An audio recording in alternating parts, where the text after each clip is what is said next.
So we've got crystal malt here. We've got malt extract. This is a 3-pound jar of it. I've got some iodine cleanser, which I put in a plastic bag, so in case it leaks, it doesn't get all over everything. I've got my brewing yeast. These are hops. So these are Northern Brewer hops.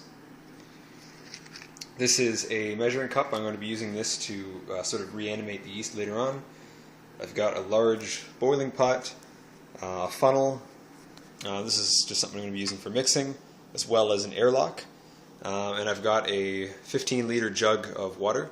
So you notice some of these things are sitting on top of this pot lid here. So all of these things have already been cleaned and sanitized. So I scrub them out with soap, and then I let them sit in an iodine solution for a while to disinfect them.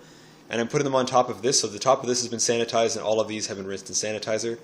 And I'm keeping them separate from the countertop so that I don't recontaminate them.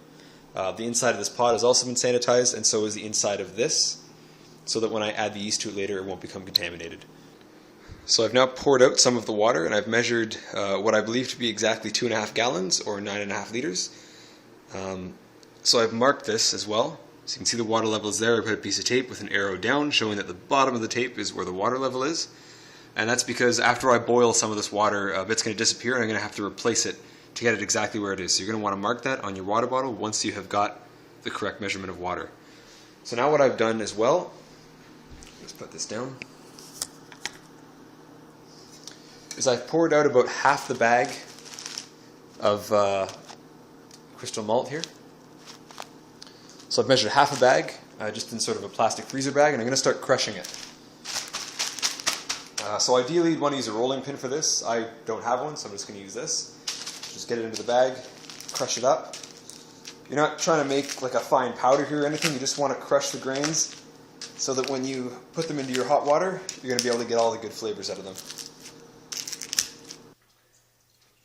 So that's probably about as high as I want to get it. There's still a little bit of water left in there, but that's fine.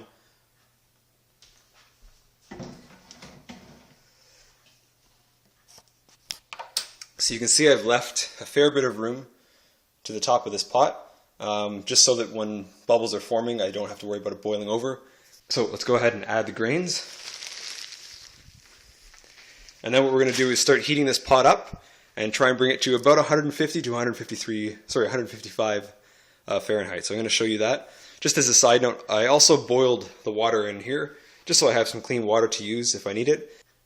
Alright, so at this stage I've added the grains that I previously crushed to my water, and I've started heating up the pot. So I had it at full heat before, just because it's such a large pot, it's going to take a while to get warm.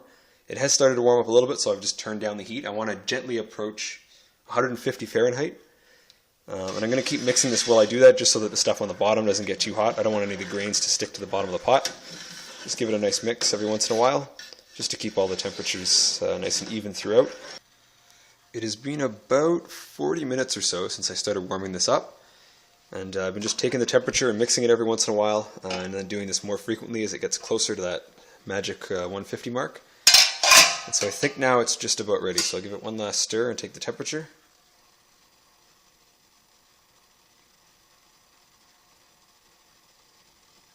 So this is probably a bit difficult for you to see at home, but it's just gotten past 150. Which means that it's time now to shut off the heat. I'm going to turn this off. I'm going to put the lid back on. And I'm going to set a timer for 30 minutes. And what we're going to do is let those grains steep in there for 30 minutes.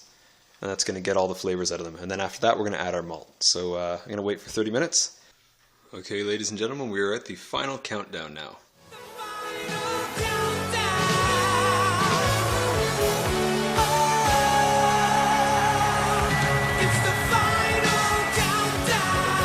Okay, so now what we're going to do, this is steeped long enough.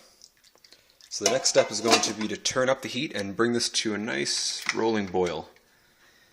And once that happens, we're going to add our malt. So just one quick thing that I did forget to mention. When you crank the heat up, as it's starting to warm up, you might want to start scooping out some of the grains. So you can see I filled one full bowl, and then this is, I dumped that out, and this is another half bowl that I filled. So So I've gotten, I think, the majority of them out of there. So you're just going to, pardon me for a sec. If you've got a colander, you can use that as well. I'm just using this spatula because it's got, it's almost like a little strainer. You just kind of stir in, try and scoop out some of the grains if you can. I've gotten the majority of them out. So you can see there's a couple. So you just kind of do that and just put them into a bowl. Don't worry too much if there's a couple left. You're not going to get everything out. Just get like the bulk out because it'll make it easier to filter later on.